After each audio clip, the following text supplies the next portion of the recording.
تعریف حمد و ثنا، تعریف و توصیف اللہ جل مجدہ الکریم کے لیے، ہر قسم کے درود و سلام نبی محترم، شفیع محتشم، آقا کل، ختم رسول، دانائے سبل، احمد مجتبیٰ جناب حضرت محمد مصطفیٰ صلی اللہ تعالی علیہ وسلم کی ذات والا صفات کے لیے قرآن مجید کی سورہ عصر۔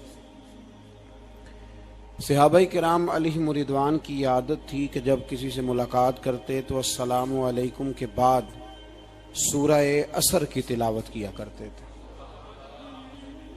اس کا مقصد ایک دوسرے کو سبق یاد کرانا ہوتا تھا، نئے سرے سے عزم نو کرنا ہوتا تھا۔ اس سورت کے مضامین ایک دوسرے کو یاد کرانا مقصد تھا۔ سورہ بڑی معروف ہے اور قرآن مجید کی جو الفاظ کے لحاظ سے مختصر صورتیں ہیں ان میں سے ایک ہے۔ اللہ تبارک و تعالی نے قسم اٹھا کے کہا والعصر، محبوب مجھے تیرے پاکیزہ زمانے کی قسم ہو،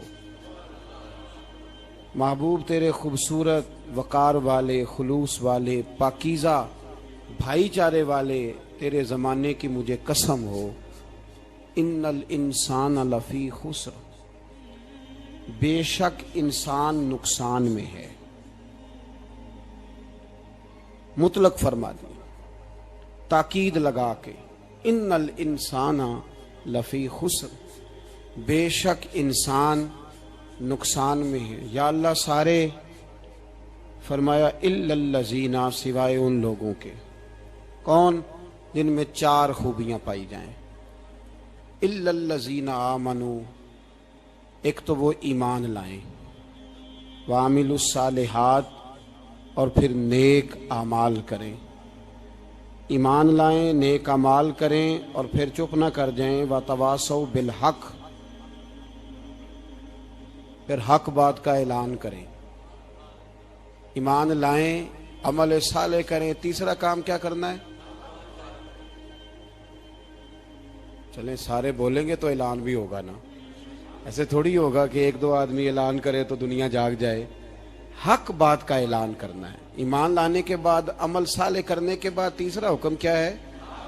آپس میں حق بات کی تلقین کرو، اور حق بات کی تم تلقین کرو اور پھر تمہیں کوئی کہے کچھ نہ، پھر تم پہ ظلم نہ ہو، پھر تمہیں ستایا نہ جائے، یہ کیسے ہو سکتا ہے؟ پھر تم بڑے پاک صاحبزادے، پیرزادے، علامہ صاحب، سیاستدان، بیوروکریٹ بن کے بڑی ایک طرف ہو کے آرام سے زندگی گزارو سارے، تم یہ کیسے ہو سکتا ہے؟ وتواصوا بالحق، جب تم حق بات کی نصیحت کرو گے پھر تکلیف آئے گی۔ پھر کیا کرنا ہے؟ وتواصوا بالصبر، پھر ایک دوسرے کو صبر کی نصیحت بھی کرنی ہے۔ وتواصوا بالحق، ایمان لانے کے بعد، عمل صالح کرنے کے بعد تیسرا کام کیا کرنا ہے؟ ایک دوسرے کو حق بات کی نصیحت کریں، اور پھر رستے میں تکلیف آئے گی، آزمائش آئے گی، پھر کیا کریں؟ وتواصوا بالصبر، پھر صبر کی تلقین بھی کریں۔ یہ قرآن مجید نے چار شرطیں لگائیں، فرمایا جس بندے میں یہ چار خوبیاں پائی جائیں گی اسے اللہ کامیابی عطا فرمائے گا۔ مسلمان کی سوچ کے خلاف ہے یہ بات، یہ قرآن کی فکر کے خلاف ہے کہ اپنی فکر کرو۔ برما کے لیے، کشمیر کے لیے، فلسطین کے لیے بات نہ کرو، اپنی فکر کرو۔ یہ قرآن کی سوچ کے خلاف ہے، یہ قرآن کے پیغام کے خلاف ہے۔ اس لیے کہ اگر صرف اپنی بات ہوتی تو آمنو اور عاملوا الصالحات پہ بات ختم ہو گئی ہوتی، پھر بات آگے نہ چلتی۔ جب کہا گیا وتواصوا بالحق، حق بات کی تلقین کرنی ہے۔ اگر بات صرف اپنی ذات کی ہوتی تو ٹھیک ہو گیا تھا، نماز پڑھی، روزہ رکھا، حج کیا، ختم ہو گئی۔ لیکن میرے نبی پاک صلی اللہ تعالی علیہ وسلم نے ارشاد فرمایا، ایک بستی میں 2 3 4 نیک لوگ رہتے تھے۔ میرے پیارے کریم رسول فرماتے ہیں 3 4 بڑے پرہیزگار، متقی، صاف ستھرے صوفی صاحب، درویش صاحب، علامہ صاحب، بڑے جو کہتے تھے بالکل جی میں کوئی بات نہیں کرتا، کسی بادشاہ کو نہیں چھیڑتا، میں تو بس لوگوں کو اللہ اللہ بتاتا ہوں، میرا کوئی تعلق نہیں، کوئی مرے کوئی جیے۔ بڑے نیک، صاف ستھرے، پرہیزگار، باقی ساری بستی گناہ کرتی تھی۔ نبی پاک علیہ السلام فرماتے ہیں رب کریم نے کچھ عرصے تک مہلت دی، پھر مشیت خداوندی اللہ کا قانون حرکت میں آیا تو کہا جبریل ساری بستی تباہ کر دو، تباہ کر دو۔ اللہ مہلت دیتا ہے، مہلت دیتا ہے۔ ہم لوگ سمجھتے ہیں نہیں نہیں ہماری سیاسی چالیں صحیح چل رہی ہیں، اللہ مہلت دیتا ہے۔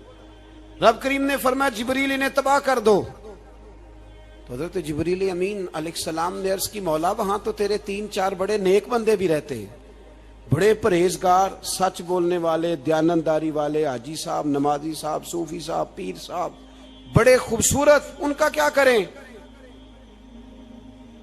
تو میرے محبوب پاک علیہ السلام فرماتے ہیں رب کریم نے فرمایا سب سے پہلے انہیں تباہ کرنا، سب سے پہلے انہیں سب سے پہلے، اور الٹ دو بستی، پہلے ان کا نمبر لگاؤ۔ یا اللہ ان کی کیا غلطی ہے؟ تو غلطی سن لیں، غلطی یہ ہے کہ انہوں نے 2 صفتیں پیدا کی ہیں، اگلی 2 پیدا کیوں نہیں کی؟ الا الذین آمنوا وعملوا الصالحات پہ روک کیوں گئے؟ آگے کیوں نہیں بڑھے؟ اللہ کریم نے فرمایا جبریل دیکھو نا، میری نافرمانی ہوتی رہی اور ان کے چہرے پر کبھی شکن تک نہیں آیا، لوگ میرا قانون توڑتے رہے، انہیں کبھی برا ہی نہیں لگا، گناہ دیکھ کر کبھی خیال ہی نہیں آیا بدلنے کا۔ میرے بھائی امت مسلمہ اپنے لیے تو آئی نہیں دنیا میں، نبی پاک کی اس لیے تھوڑے آئے تھے کہ پیسے کمائیں، دنیا داری کریں، جھوٹ سچ ماریں اور رخصت ہو جائیں، بچے پیدا کریں۔ یہ کام تو ہندو سکھ بدھ مت سارے کر رہے ہیں، تو فقط اس کام کے لیے تھوڑی آیا ہے۔ کنتم خیر امت اخرجت للناس، اللہ فرماتے ہیں میرے محبوب کے غلاموں تم بہترین امت ہو، میں نے تمہیں امتوں کے بھلے کے لیے پیدا فرمایا ہے، تمہیں لوگوں کی امامت کے لیے دنیا میں بھیجا ہے۔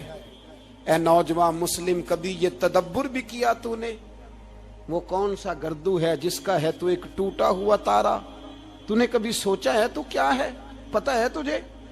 روزی کماؤ، روٹی کماؤ، اور اب تو بہت سارے لوگ جھوٹ کی دنیا میں زندہ ہیں، جھوٹ بولتے ہیں اپنے آپ کے ساتھ، دائیں بائیں فراڈ کر رہے ہیں اپنی ذات کے ساتھ، خول بنا لیا اس میں بند ہو گئے، باہر ہی نہیں نکل۔ اپنے ملک کی سوچو، اپنی بات کرو۔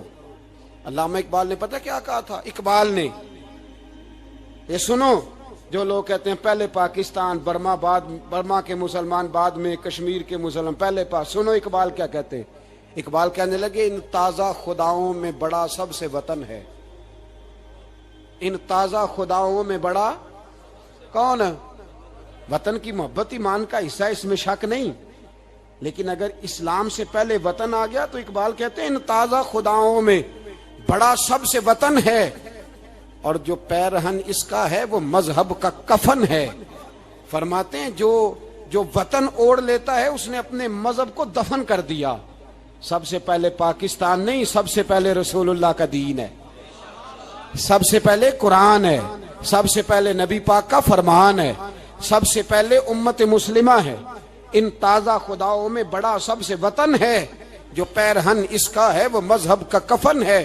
اور اقبال کہنے لگے قوم مذہب سے ہے، مذہب جو نہیں تم بھی نہیں۔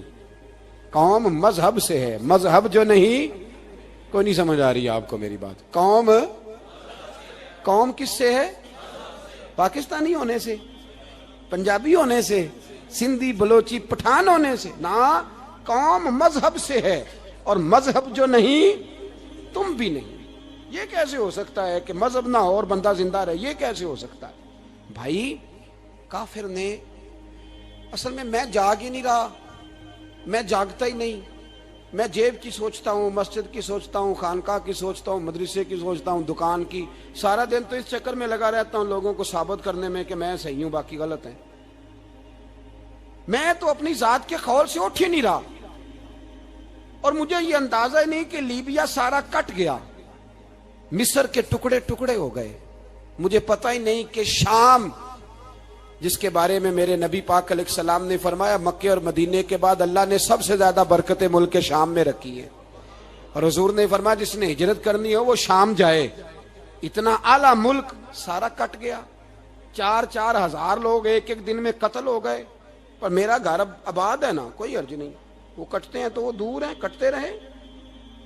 فلسطین میں ہمارے یہاں معراج کی محفلیں بڑی جم کے ہوتی ہیں، سارے لوگ پڑھتے ہیں سبحان الذی اسریٰ بعبدہ لیلا من المسجد الحرام الی المسجد الاقصی۔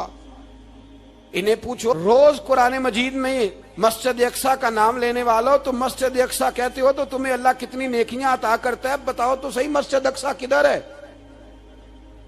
اور اب تو میری طرح کے مولوی آدھی حدیث سناتے ہیں، کہتے ہیں مسجد نبی میں ایک نماز پڑھو تو 50,000 کا ثواب، حرم شریف میں پڑھو تو 1,00,000 کا ثواب۔ مولانا حدیث یہاں سے شروع نہیں ہوتی، کھولو تو صحیح کنز المال، پڑھو مسند امام محمد بن حنبل، حدیث تو یہاں سے شروع ہوتی ہے۔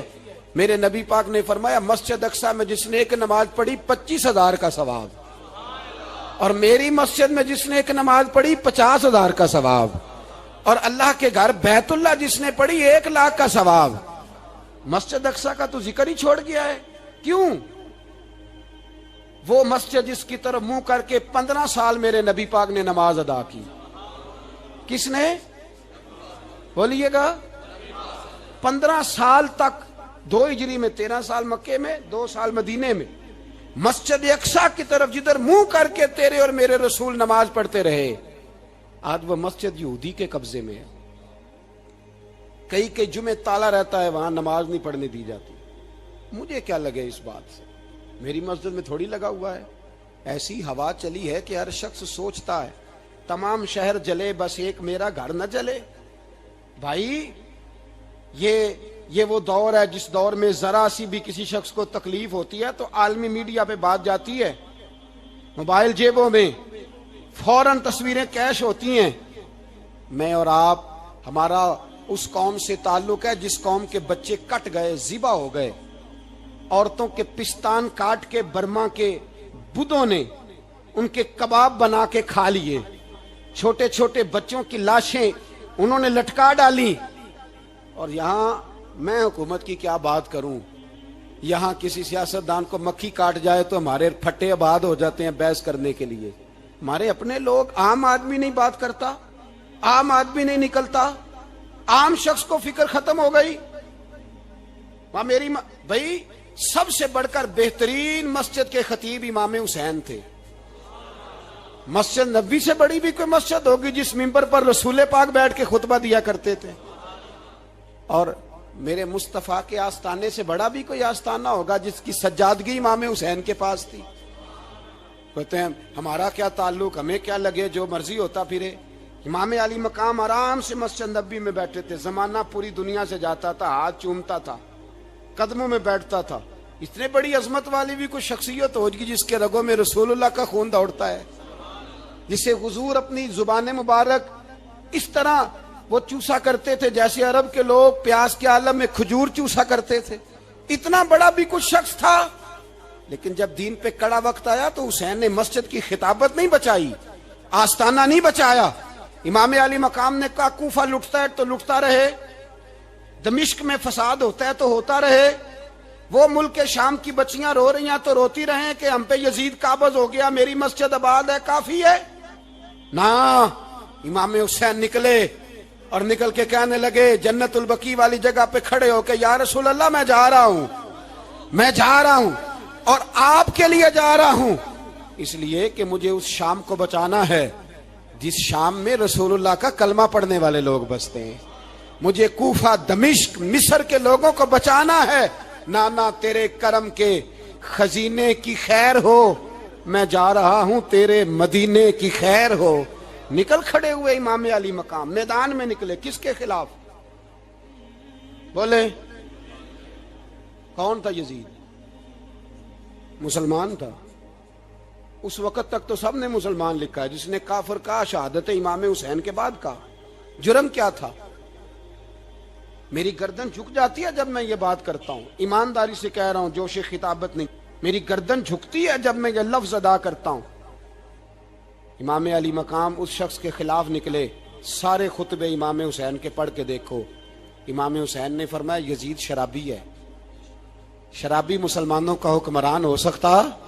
آپ نہ بولیں بے شک، پر بات تو سچی ہے نا۔ امام حسین نے فرمایا شرابی کو ووٹ دیا جا سکتا؟